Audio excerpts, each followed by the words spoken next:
there may be this crazy epic story, hopefully, that plays out throughout the campaign, but why is it these people in this moment? And it doesn't have to be some grand epic thing. It could just be that the one trait these people share is that they all stay late and they're drinking the tavern dry.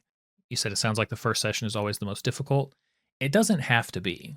Um, and I don't want it to, I know it probably sounds that way as I describe it, but really it can be simple, right? And you don't even have to necessarily have everything figured out.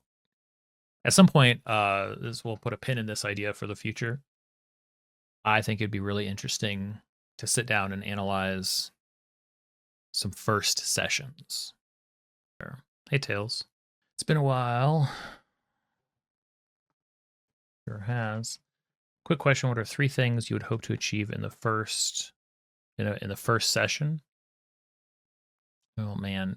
Well, my goal in the first session of a campaign is to try and I want to establish the party's sort of place in the world.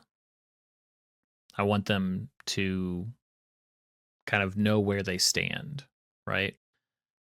That could be the starting town, that could be their jobs, that could be the way that people in town view them. I want them to have I want that to be very grounded and real, so that they know sort of where in the world are they. And as quickly as possible, I want to get to kind of the inciting incident, right? So the first thing is, where are they? Second thing is the inciting incident that is fun and exciting and should be fun in its own right. If the campaign stops after session 1, hey, that was a pretty interesting situation when those goblins attacked the tavern, or when, we were called to help because somebody was being kidnapped down by the river and we had to go fight off the kobolds or something like that. Or it was really great adventuring in the fallen wizard's tower and exploring because we were trying to find, this MacGuffin to bring back to our mayor or something like that. And it's really important, I think, that inciting incident justifies why these people, why now, right? That's the question that I'm kind of always asking. There may be this crazy epic story, hopefully, that plays out throughout the campaign, but why is it these people in this moment? And it doesn't have to be some grand epic thing. It could just be that the one trait these people share is that they all stay late and they're drinking the tavern dry. So they're the only ones there when the guy stumbles in with the quest that's going to send them off on a year-long adventure.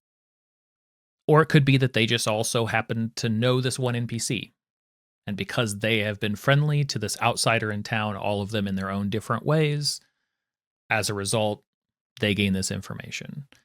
So there's lots of different ways to do that, but I want that to be really fun, whether that's fighting goblins, that's usually what it is. Could be solving some basic sort of dungeony type of puzzles. So they know where they are, they know what the world kind of is about, at least their version of the world.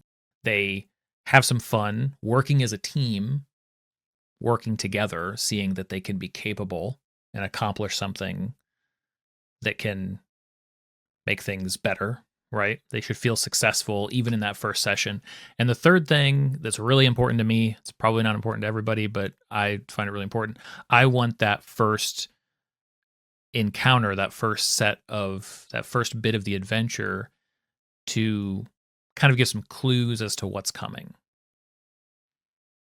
And those clues don't have to be super obvious, but they should exist. They should be some questions that can't possibly be answered in the first session. They should be some things that make you go, that I want to know more about that. It could be that in exploring the wizard's tower, there's some foreign substance. There's something that's like, where did all of this ridiculous red sand come from? Right? It's all piled in this one area. It doesn't look like it came from anything, but also there are these arcane markings on the floor, like maybe somebody teleported in or out or something in from a location with red sand. That's really weird, right? It could be that the bandits that, you're recovering things from, there's some list in their pocket signed by somebody important for a lot of gold. And it's like a list of names. A couple of those people have gone missing and a couple people haven't. Something that allows the inquisitive players to say, I'm going to hold on to this clue and I'm going to ask about it when we talk to people. I'm going to start tracking things down and start piecing together what I can understand about the bigger picture, about whatever's going on. Hey, Austin. Plant the seed of what you want early. It's hard to be patient. It doesn't have to be planted for dozens of sessions out. In fact, it's really fun to have that planted or have that sort of direct response, maybe even the very next session, that there's like a reward for investigating that clue. Personally, I think, and I don't always, not able to practice this myself, but personally, I think the highest mark for investigation work that players can do is that it should be sort of up to them when they uncover it, right? If they ask the right question to the right type of NPC or whatever, if they go down that road, they might be successful right away and blow the story open, which would be so interesting. So yeah, those are the three things. I want them to really know and have a good idea of where they're from, what they're all about. It's not that important to me that they know a ton of details about each other. I'm totally okay, because number two is they're thrown into something right away and they'll get to know each other through even being forced to work together. They'll figure out, hey, we're actually pretty good working together. You got the sword and I got this magic. Like, hey, maybe we should do. And the third thing is there's some sort of breadcrumbs they can begin to follow that's going to open things up, right? It's not going to be super obvious why fighting off those goblins in session 1 is tied to the lich that is trying to take over the kingdom in session 100. But technically, if you step back and you look, you say, oh, well, because of that connected to this and it opened all these other things up. So I like for that to be the case. That's kind of what I think about with the first session. And Stan, you said it sounds like the first session is always the most difficult. It doesn't have to be. And I don't want it to, I know it probably sounds that way as I describe it, but really it can be simple, right? And you don't even have to necessarily have everything figured out.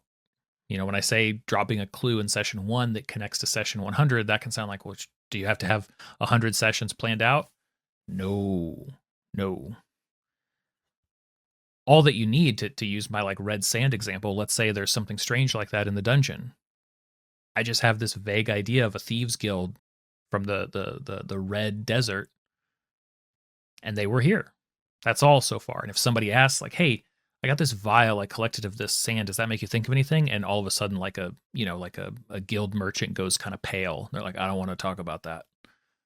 You know, it's like, why would you be scared of sand? It's like, no, I know that's the mark of the whatever guild. That gives them, and then you have time to figure out kind of those connecting hooks as the players investigate. You only need a little bit of information because you don't want any one source to give a ton of information all at once, especially in the early days of an investigation. So of those three things, the most important is you want to give the players something fun to do. Some sort of fun problem to solve. How are you going to break into the tower? How are you going to save the kidnapped victim from those monsters in that cave? How are you going to fight off these goblins that are attacking the town? Give them something cool and fun to do, and then just kind of pepper in that other stuff wherever you have space for it. Austin, to you, the first session, not much happens, meet and greet, some world or setting up a first encounter maybe to completion. Sure, that's a fine way to do it too. At some point, we'll put a pin in this idea for the future. I think it'd be really interesting to sit down and analyze some first sessions. I know I'd like to look closer at mine because I think I've probably failed more at my target than I've succeeded. What's up, DF? But also, it'd be interesting to look at it from the perspective of like published actual plays, right? To see, what are the campaigns 1 through 4? What do each of those first sessions look like? Or what do they sort of tell us about tell us about the rest of the game. Always good to reflect. I'm curious how much players themselves recall the early sessions after many others pass. Oh, probably not very much. Hopefully they remember the questions they had and some of the specifics of the encounters. But yeah, I mean, I wouldn't assume they remember very much explicitly at all.